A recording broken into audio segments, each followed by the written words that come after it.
السلام عليكم، بسم الله الرحمن الرحيم. بالنسبة للأسئلة الخاصة بالتوك توك، اللي مش عارف التوك توك اللي هو حاجة كده تمناية. هو في مصر معروف، هو اسمه توك توك، حاجة كده زي الموتوسيكل كده، بس بيحملوا عليه فيه نفرين ثلاثة بيركبوا ورا، وأحيانا نفر أو نفرين قدام. بيتم التعامل معاه ازاي في حالة اللي احنا لو عايزين ندهنه دهان سليم ما يصديش يعني هل يتم التعامل زي العربيات؟ يعني التعامل زيه زي العربية بالظبط. يعني هل هو مثلا يعني حديد بيتعامل زي الحديد، صاج مجلفن ألم، ولكن هو في الغالب اللي بنشوفه بيكون توك توك حديد يعني، ولا هو صاج مجلفن ولا ألمونيا، وما ينفعش المثال يكون ألمونيا أو حاجة، لأن بيتخبط كتير، فبيكون حديد إلى حد ما إيه يعني، مقوى شوية. التعامل بتاعه زي العربية. انت عندك توك توك، بالنسبه للاسئله هرشه ايه او هو على الصاج او كلام من ده، نفس المعامله بتاعت العربيه. احنا معانا عربيات حديد بنديها بوكس برايمر، فانت معاك توك توك هتعمله السمكره بتاعته تمام. عايز تعمل حاجه صح بقى، هتصنفره كويس قوي.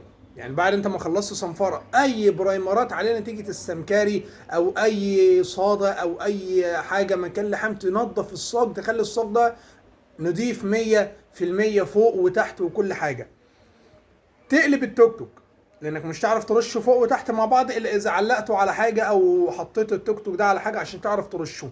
هتجيب ايبوكسي برايمر، تروح عند الراجل بتاع بويات السيارات، تقول له انا عايز ايبوكسي برايمر اللي بياخد مصلب 2K، ما يدكش شويه فيلر او شويه او شويه برايمر كده من بتاع الحديد بتاع الشقق وكلام من ده. لا، اختار الاول انا عايز برايمر، بوكس برايمر بتاع السيارات، اللي هو بيحمي المعدن من الصدى والبرومه والحاجات دي.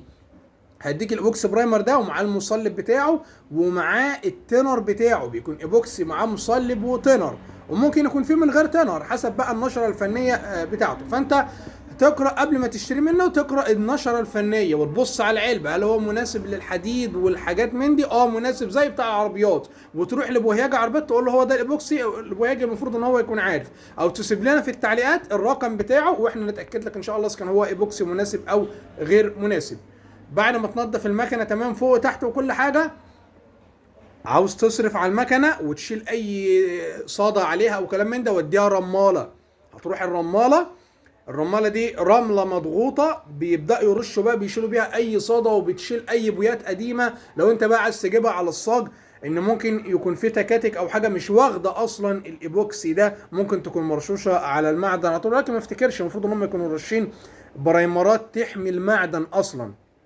فانت هتنضف الصاج تماما سواء برماله او بالصنفره عند البوياجي، وترشها الايبوكسي ده من تحت، وبعد كده تقلبها ترشها ايبوكسي من فوق. كل مزنق في المكنه دي ترشه بالايبوكسي برايمر قبل المعجون وقبل اي حاجه، وتسيبها يومين حلوين كده، يومين ثلاثه حلوين، او حسب النشره الفنيه بتاعت الايبوكسي. بيقول لك بينشف بعد قد ايه، بعد 10 ساعات، بعد 20 ساعه ينشف تمام. بعد كده تبدا بقى اللي لو نضيف مفيش اي حاجه في المعجون، لو نضيف مفيش، مش محتاج معجون او حاجه، صنفر.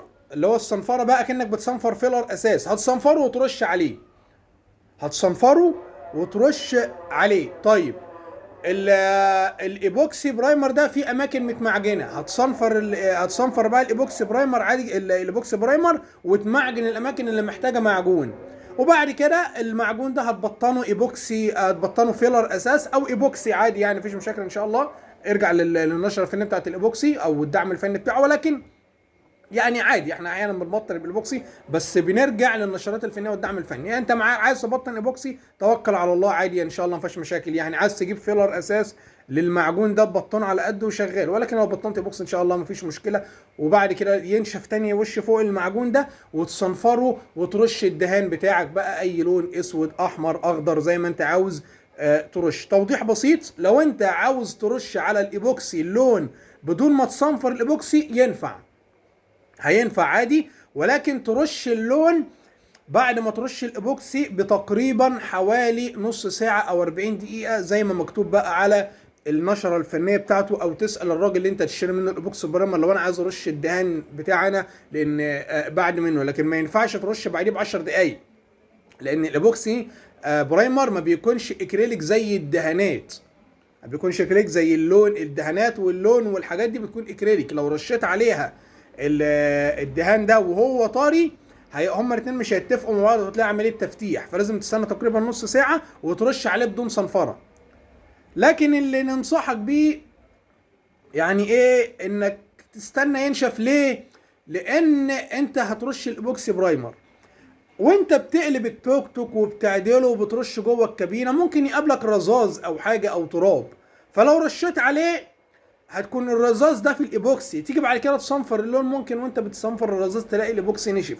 انما لو انت متاكد انك هتعرف ترش والمكان رايق ومهيأ ونضيف، توكل على الله. وده بنعملها عادي، بنرش الايبوكسي ده بنستخدمه ويت اون ويت او طري على طري، بنرشه وبنستنى نص ساعه وبنرش فوق منه الدهان النهائي. واللي حابب يشوف الكلام ده هنسيبه لكم ان شاء الله في التعليق المثبت يعني، واللي حابب يعرف تفاصيل اكتر. ولو في اي كلمه انت مستغربها عن اللي بنقوله ده، ان شاء الله اكتب الكلمه دي كده في شريط البحث اليوتيوب، واكتب بعد منها يعني ايه كذا، واكتب بعدها طرق دهن السيارات او احمد جمال جمعه، ان شاء الله توصل لفيديو شارحين فيه الكلام ده بتفصيل اكتر من كده.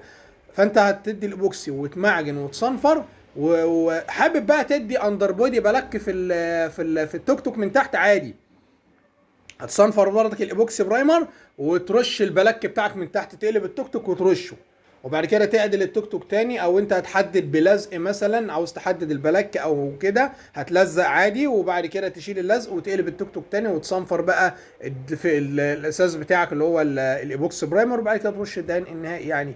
الموضوع لو في اي حاجه مش مفهومه سيبوا لنا في التعليقات يا رجاله، عشان خاطر بس في اسئله جت حوالين الموضوع ده. التوك توك وعايزين نعمل زيه زي العربيه بالظبط، زيه زي العربيه، ترش بوكس برايمر. وما ننصحكش انك ترش فيلر على، لو انت هتجيبه على الصاج ترش كله فيلر. بوكس برايمر اقوى بكتير طبعا، حمايه من الصدى والبرومه والتصاقه بالمعدن اقوى، وهكذا.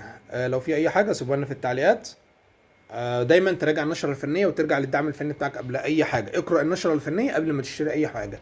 والسلام عليكم ورحمه الله وبركاته.